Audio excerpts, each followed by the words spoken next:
Don Adams as Maxwell Smart. Don Adams, born Donald James Hymie, became the face of Get Smart as the unforgettable Agent 86, Maxwell Smart. With his iconic shoe phone and the legendary line, "Would you believe?" Adams redefined television comedy in the 1960s. A Marine during World War II, he survived a near-deadly case of blackwater fever in Guadalcanal, an ordeal that changed his life and led him back to his Catholic faith. After the war, he began his career in stand-up, struggling to support his wife and children. He changed his surname to Adams to gain better placement on audition lists. Fame arrived with Get Smart, where he not only starred but also directed and co-wrote episodes, winning 3 Emmy Awards. However, he later became trapped by his iconic role. Attempts to branch out, such as The Nude Bomb, were commercial failures. His personal life was filled with pain. 3 marriages ended in separation, and he lost his daughter Cecily to cancer. In 2005, Adams died from lymphoma and a lung infection at age 82. He once joked, "Do something fun at my funeral." That line summed up his legacy: laughter in the face of pain and joy behind the quiet of a lonely heart. Edward Platt as the Chief. Edward Platt was the composed, deep-voiced figure who played the chief, the guiding hand behind control. Born in Staten Island in 1916, Platt was trained as a baritone and began his career in opera and on Broadway. He transitioned to film and television, appearing in Rebel Without a Cause and North by Northwest before taking on the role in Get Smart at age 49. His calm and serious portrayal gave the show balance amid Maxwell Smart's antics. Yet off-camera, Platt's life was filled with emotional struggle. Though married to Suzanne Belcher, they lived apart for much of their relationship, and he remained a withdrawn, tense figure in private. After Get Smart ended, he attempted to produce a film, Santi, but the project failed and led to financial ruin. Platt sank into severe depression, rarely spoken about at the time. On March 19, 1974, he was found dead in his Santa Monica apartment. Though originally reported as a heart attack, his family later revealed it was suicide. He was only 58. Despite his tragic end, Platt's legacy lives on as the quiet center of Get Smart, a man who brought dignity to comedy and concealed deep suffering behind a calm facade. Victor French as Agent 44. Victor French brought unforgettable humor to Get Smart as Agent 44, the control operative crammed into absurd hiding spots like lockers and trash cans. Born on December 4, 1934, in Santa Barbara, California, French was raised in a showbiz family and began his career with rugged, often comic roles. His brief stint on Get Smart opened doors, but it was his roles in Little House on the Prairie and Highway to Heaven that made him a household name. French was known for his deep kindness and quiet intensity on screen, but off-screen, he battled private demons. His marriage to actress Julie Cobb ended after 8 years, strained by his heavy work schedule and growing dependence on alcohol. Despite having 3 children, Victor often felt emotionally distant due to his personal struggles. In the 1980s, he made efforts to heal, quitting drinking for a time and diving into directing and charitable causes. But in 1989, while filming in Dublin, he was diagnosed with aggressive lung cancer. Just 3 months later, on June 15th, he passed away at 54. His death shook the industry. Though often cast as a sidekick or supporting player, Victor French's gentle spirit left a legacy of strength, heart, and quiet sorrow. Don Rickles as Sid Krimm. Don Rickles made a brief but hilarious appearance in Get Smart as Sid Krimm, a role that let his signature insult comedy shine. Born on May 8, 1926 in Queens, New York, Rickles became a legendary stand-up comic known for roasting audiences with rapid-fire wit. Though most recognized for his comedy specials and guest appearances, Rickles brought a sharp edge to every role he played. Behind the stage persona, however, was a man of quiet resilience and deep personal pain. He married Barbara Feldon in 1965, a marriage that lasted over 50 years, but his demanding career kept him away from home for long stretches.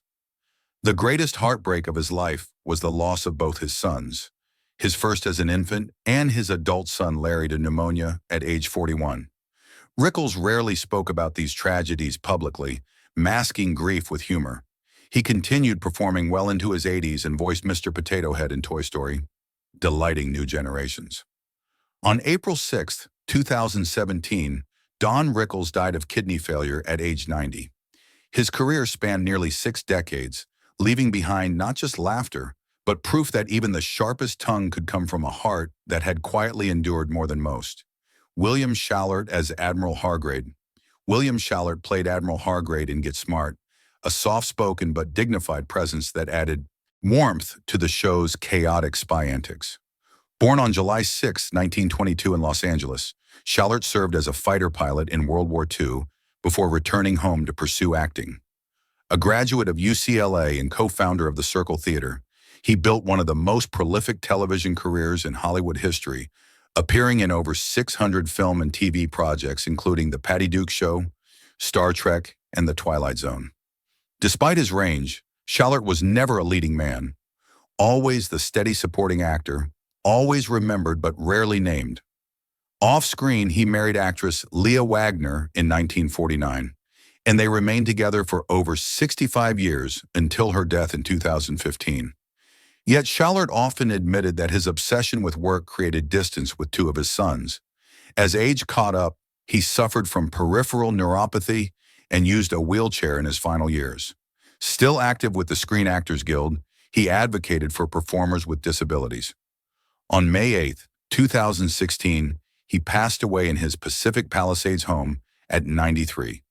Quiet, humble, and tireless, William Schallert was the very definition of a working actor whose legacy quietly endures. King Moody as Starker.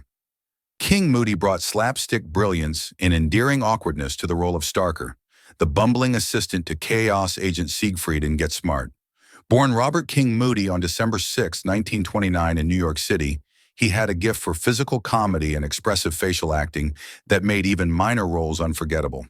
Though Starker was meant to be a background character, Moody's wide-eyed confusion and impeccable timing turned him into a scene stealer. After Get Smart, Moody continued working in television with small parts in shows like Bonanza and Dragnet. But it was his unexpected role as Ronald McDonald in national commercials, spanning from 1969 to 1985, that kept him in the public eye, even behind a mask.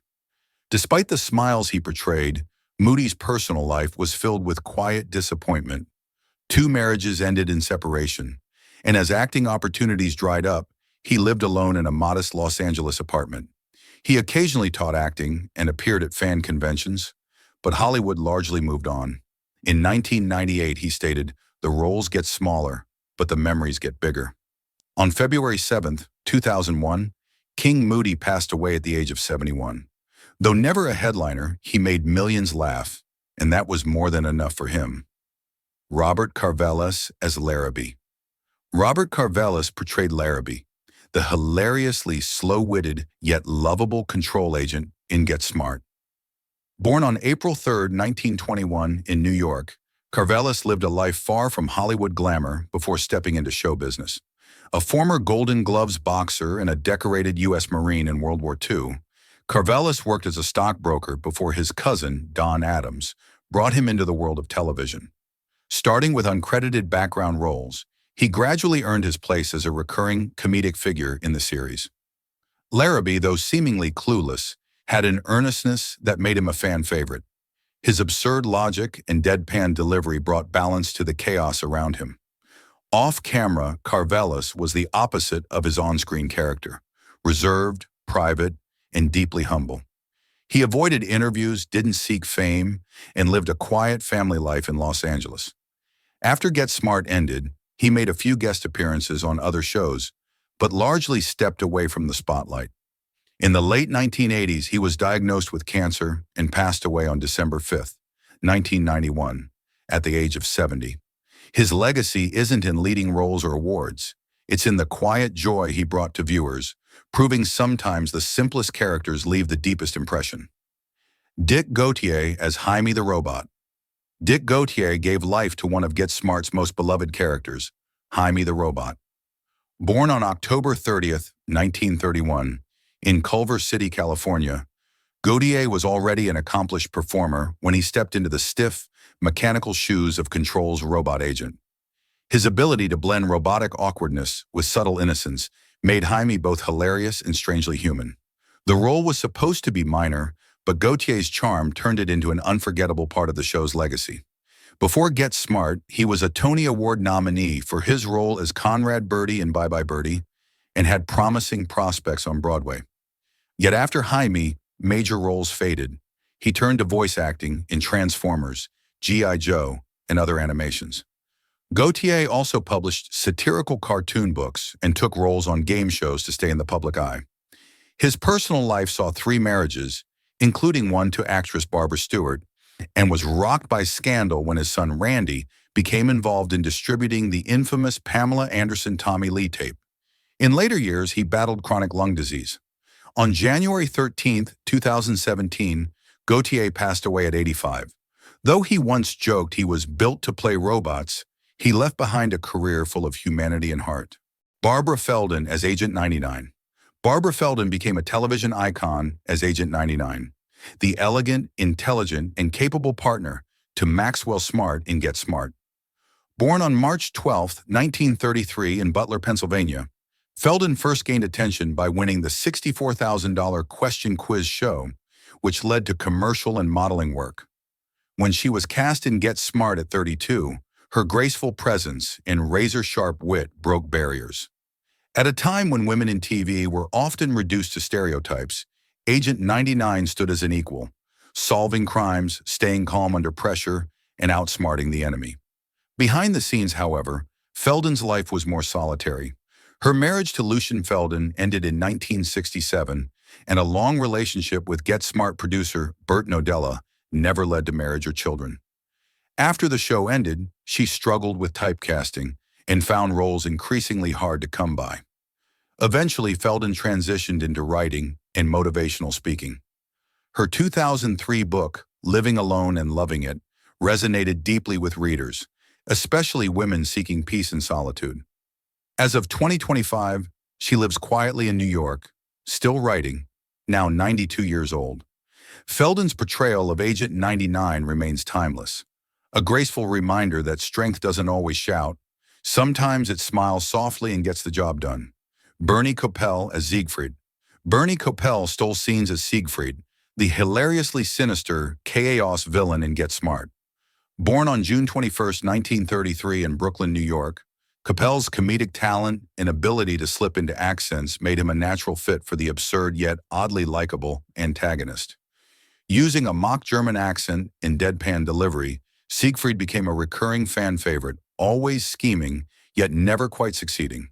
Before Get Smart, Kopell served in the Navy as a librarian and drove taxis and sold vacuum cleaners while chasing acting gigs.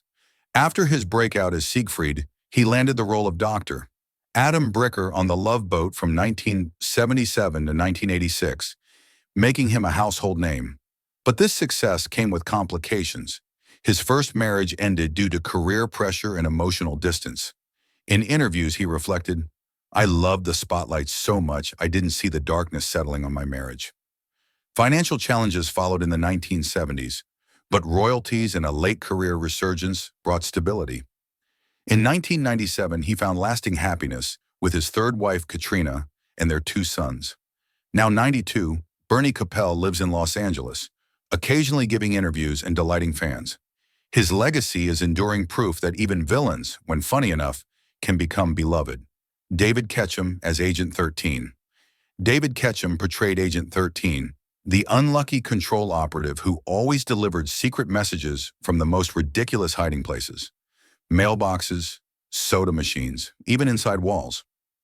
Born on February 4, 1928 in Quincy, Illinois, Ketchum turned a recurring gag into a memorable and beloved piece of Get Smart's charm. His role wasn't large, but it left a lasting impression. Ketchum's career extended beyond acting. He was also a skilled writer, penning scripts for classic shows like The Andy Griffith Show and Petticoat Junction. He even released a comedy album in 1962 titled The Long Playing Tongue of Dave Ketchum, though it failed to gain traction. His marriage to singer Louise Bryant ended in the 1970s, strained by long stretches of career uncertainty. Financial challenges followed as steady roles became scarce. Though reruns kept his character alive, Ketchum largely faded from the spotlight. He found quiet solace in writing, gardening, and spending time alone in his Los Angeles home. Now 97, he lives privately, rarely appearing in public, but still receives royalties from Get Smart in his writing work. He once said, "The worst thing isn't being forgotten, it's being half remembered. But for fans of Agent 13, Ketchum will never be half remembered, just hidden, like always." Ellen Weston as Dr. Steele. Ellen Weston made a brief but memorable mark on Get Smart as Dr. Steele, a sharp-witted and composed scientist who appeared in 3 episodes between 1966 and 1968. Born Ellen Ruth Weinstein on April 19, 1939 in New York City, she brought grace and intelligence to a show dominated by chaos and comedy. Though her screen time was limited, her presence resonated with viewers as a capable woman in a male-dominated world of espionage. After Get Smart, Weston's career took a significant turn behind the scenes. She found her true creative voice in screenwriting, eventually becoming a head writer for soap opera like Capital and Guiding Light. Her tenure at Guiding Light ended abruptly after critical backlash, a professional blow that led her to step away from public life. Personally, Weston faced challenges. Her first marriage ended in divorce, leaving her a single mother to her son Jonathan. A second marriage also ended quietly. She once said, "Writing is the only place I don't get hurt." In 2025, Ellen Weston is 86, living quietly in Los Angeles. Though she never achieved mainstream fame, her contributions to television, both on screen and behind the scenes, reflect a quiet resilience and enduring creative spirit.